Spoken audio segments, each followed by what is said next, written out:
రేపు company anniversary కదా, మీరు తప్పకుండా రావాలి. Congrats madam.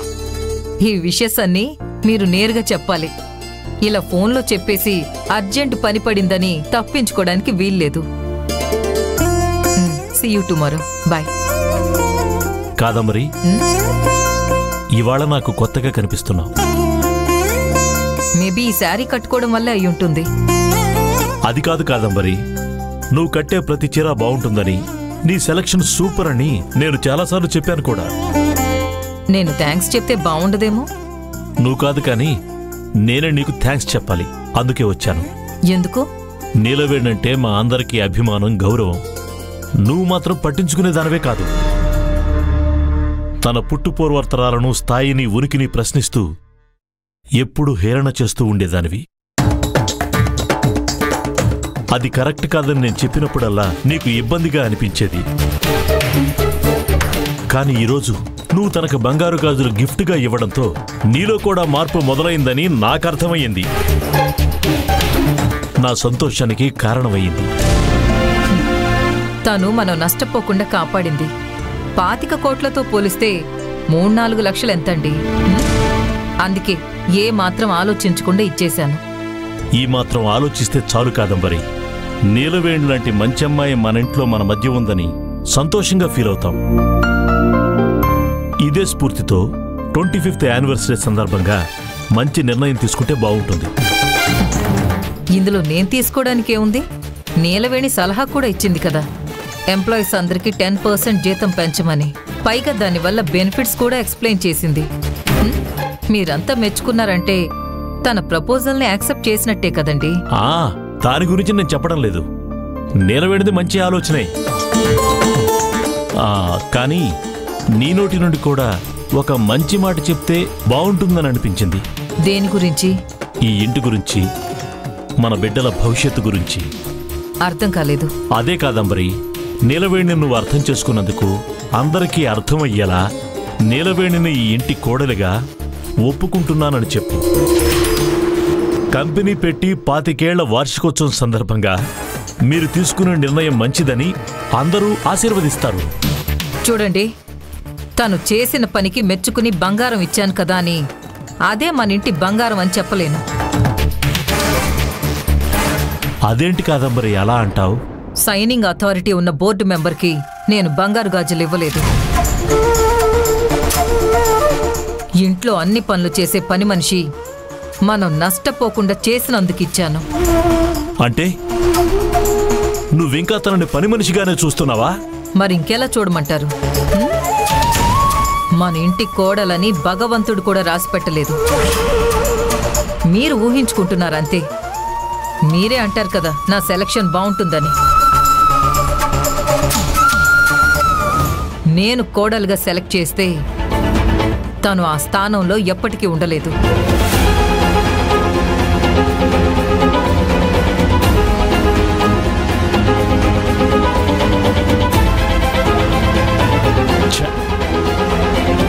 మారిపోయిందనుకున్నాను. మూర్ఖులు మారని బాగా అర్థమైంది.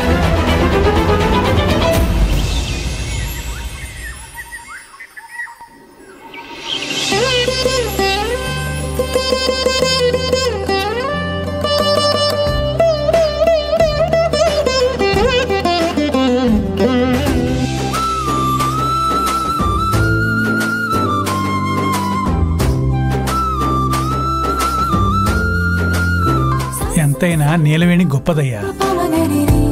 ఇవాళ ఇంట్లో ఫంక్షన్ అని చెప్పేసి పొద్దున్నే 4ంటికి లేచి కళ్ళాపి చల్లి ముగ్గులేసి తులసి కోటకు కూడా పూజ చేసింది అయ్యగారు.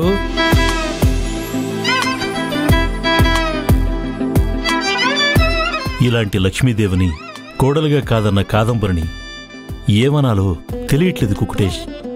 ఏదో ఒక రోజు అమ్మగారు అర్థం చేసుకుంటారయ్య గారు. కట్టుకున్న భర్తన నేను. తను ఎంత బెట్టు చేస్తుందో నాకు తెలుసు కుకుటేష్.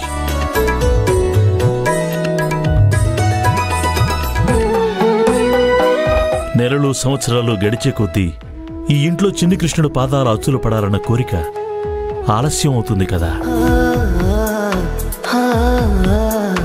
వారసుడు కావాలని మీరు కోరుకుంటే మాత్రం అవుతుందా అయ్యగారు?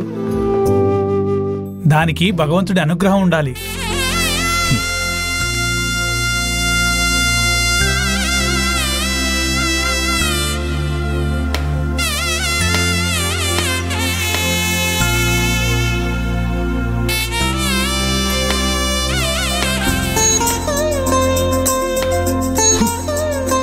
ఇంట్లో యానివర్సరీ ఫంక్షన్ ఏమో కానీ ఈ పూజలు ఎక్కువైపోయాయి.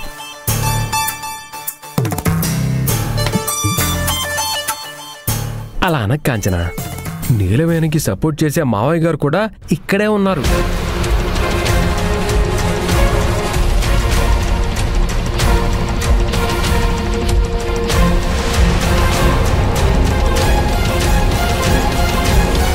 అక్క ఒక్కసారి అటు చూడు. ఏమైంది? దేవుడి పటాల దగ్గర కంపెనీ బోర్డు పెట్టింది.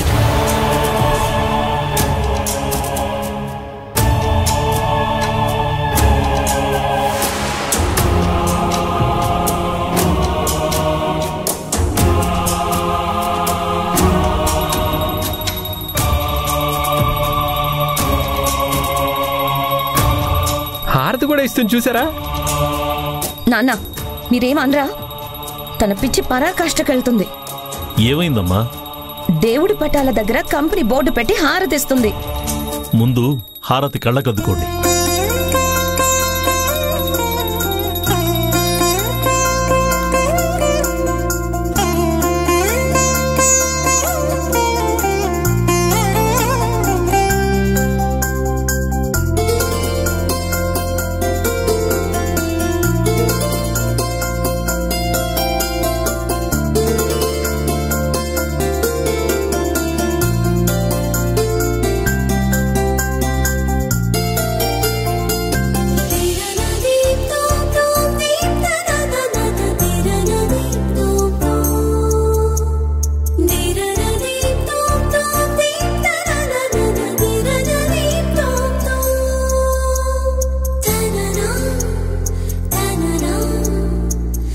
ఏంటి నీలవేణి, నీకేదనిపిస్తే చేసేయడమేనా? నేను చేసింది పూజే కదయ్యా. గంట కొట్టి హారతి ఇవ్వడం గురించి అనట్లేదు. ఆ బోర్డు అక్కడ ఎందుకు పెట్టావని అడుగుతున్నాను. వేలాది మందికి అన్నం పెట్టే ఆ కంపెనీ పుట్టినరోజు ఈరోజు. అన్నపూర్ణదేవితో సమానం కదా, అందుకే అక్కడ పెట్టి పూజ చేశాను. అర్థమైందా? తినడం కాదు, తిన్నంటి వాసాలు లెక్క పెట్టడం కాదు, కాస్తైనా కృతజ్ఞత ఉండాలి. మావయ్య గారు నన్నే అంటున్నారా? నువ్వు మాట్లాడవేంటి కాంచనా? ఏం నాన్న ఇలా బోర్డులకి పూజలు పునస్కారాలు చేస్తుంటే పిచ్చి అనుకుంటాను. పొరపాటు పడుతున్నావమ్మా. కంపెనీకి ఏ పేరు పెట్టాలనుకున్నప్పుడు అది పసిబిడ్డే కావచ్చు, కానీ ఒక్కసారి కంపెనీ పెట్టాక దినదినాభివృద్ధి చెందుతూ ఎన్నో కుటుంబాలను పోషిస్తూ వచ్చింది అంటే ఆ కంపెనీకి పేరు మాత్రమే కాదు, ఇట్స్ ఏ బ్రాండ్. అవునమ్మా, 10 మందికి ఒక్క పూట అన్నం పెడితేనే పుణ్యం వస్తుందంటారు. అలాంటిది వేలాది మందికి అన్నం పెడుతున్న మన కంపెనీ మన అందరి పాలిట దేవుడితో సమానం. పూజించాలమ్మా, ఇందులో తప్పే ఉంది? ఇంకా నయం, బోర్డుకి బొట్లు పెట్టారు కానీ బట్టలు తొడగలేదు. అలా చులకనగా మాట్లాడకండి అయ్యగారు. మీకు నెల నెలా జీతం ఇచ్చేది కూడా ఆ కంపెనీయే కదా.